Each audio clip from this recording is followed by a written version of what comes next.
Welcome to this special coverage of traffic conditions out here after the polar vortex. What are we going to call this, Lisa? We're going to call it a storm. The storm, the blizzard, the vortex. Mike Nelson was calling it a polar vortex more than a bomb cyclone yesterday. So we'll go with a big winter blizzard storm. All right, so some of the conditions are not great. Let me start with some of the road conditions that continue and the closures that continue out to the eastern plains. So I-70 is still closed actually from Lyman on the westbound side all the way back here towards town, and from I-70, E-470 all the way out to Kansas. There is a camera out that way over in Burlington. Bobby, it's on the sea, if you will.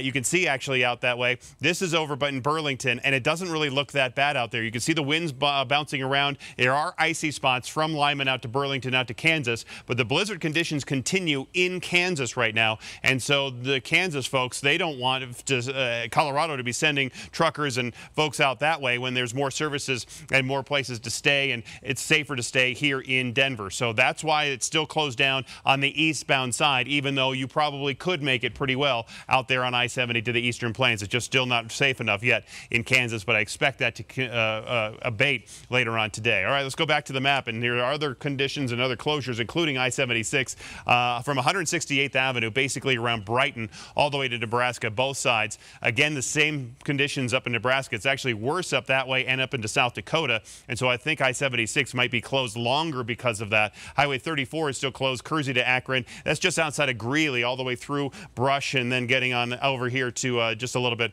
east of I-76. Some of these county roads and some of the highways out to the eastern plains, as soon as that weather again moves out, I think we'll be in better shape out that way. And we still have Highway 86 closed down Elizabeth to I-70, and once I-70 opens, that should open as well. We've had some pretty tough conditions down here in the south side of town.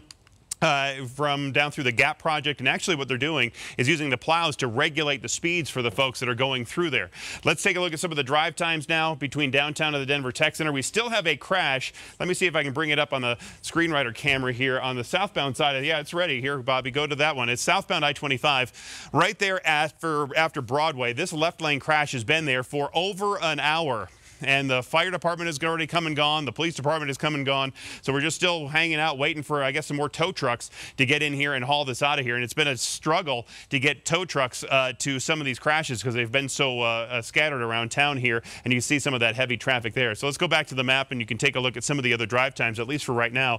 225 has been really tough. We've had a slide-off crash. Somebody spun out right near 225 in Alameda. It's actually the second crash we've had in there today. One was southbound, that one. The other one was on the northbound side, starting to recover on the northbound speeds, and the Cherry Creek Dam Road should be open now. They had it closed down on the overnight hours and through the blizzard yesterday just because of the conditions and so slick for us up there. 6th Avenue, we've had crashes out that way. That is all clear now on 6th Avenue, whether it's on the east or westbound side, but still lane recognition and finding where you're supposed to be going is not going to be easy for you out on 6th Avenue. We'll take a look at some of those cameras in just a minute. I-70 is still steady as she goes, about 30 miles an hour, 30, 40s right in there through that construction zone, and they are still planning to close down I-70 this weekend, Friday night at 10 o'clock, all the way through Monday morning until about 5 o'clock on Monday morning, and that's between 270 and Colorado Boulevard. That is still planned to happen this weekend. You're still looking at about 25 to 30 minutes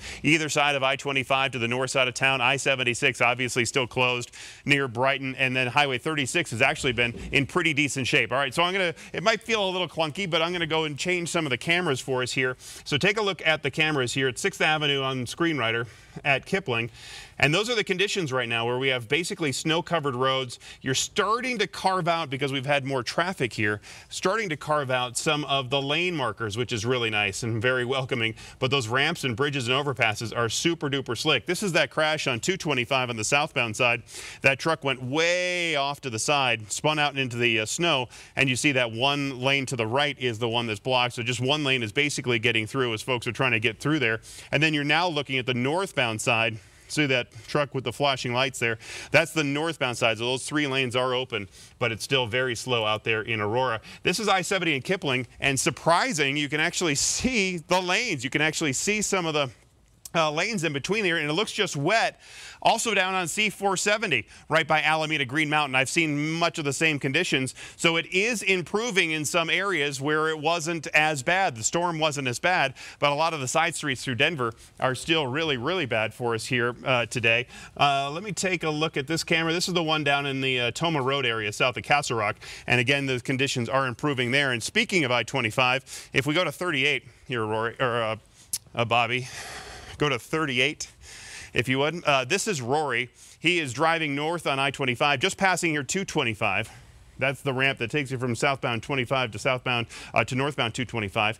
And look, it's just wet now, so the conditions really have improved even in the last hour, where down here we did have snow-covered roads. You couldn't see the lane markers at all along I-25, and now you can actually see where you're going. And I think a lot of that is some of the sunshine, a little bit warmer in the temperatures. Some of the snow is now abated, and we're also starting to see some of the de-icers really start to work on the ice and snow as traffic is really hitting this. So this is the Quincy Bridge right there going up to Hamden, and it doesn't look that bad as they're going north, and still about a 20 to 25 minute ride out of the Denver Tech Center going all the way to downtown Denver. And then we'll check in with Rory maybe later as he's going to be driving through some of the side streets. I wanted to bring up this video right here, and this is what I recorded earlier. So take a look back at screenwriter, Bobby.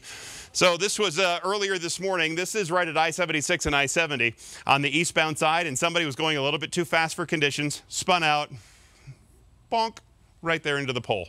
Just perfect. And there's the only pole in this entire area, and then they spun out and went boop right into the behind it. So they've already towed this car out of there, but it shows you some of the conditions that folks are dealing with, and people are getting comfortable with these conditions and then getting into these crashes. So unfortunately, that's the way it goes along some of these roadways here today. Let's go take a look at the sea, and I'll take you a look up to the north side of town. This is I-25 up at the Thornton Parkway, and again, I'm starting to see more of the lanes starting to show up as we start to see more of the sunshine and more of the warmer temperatures. The road conditions are really going to improve here over the next hour. I think by mid-morning, we should see a vast improvement on all these road conditions. So we'll keep you, of course, posted here, not only online, but also on our streaming app. So take all advantage of everything we have to offer here at Denver 7. And on my Twitter page, at Denver 7 Traffic, I have all the updates there as well. Thanks for joining us here for this special traffic update. We'll have more news with our Good Morning America coverage as well as here online as we continue.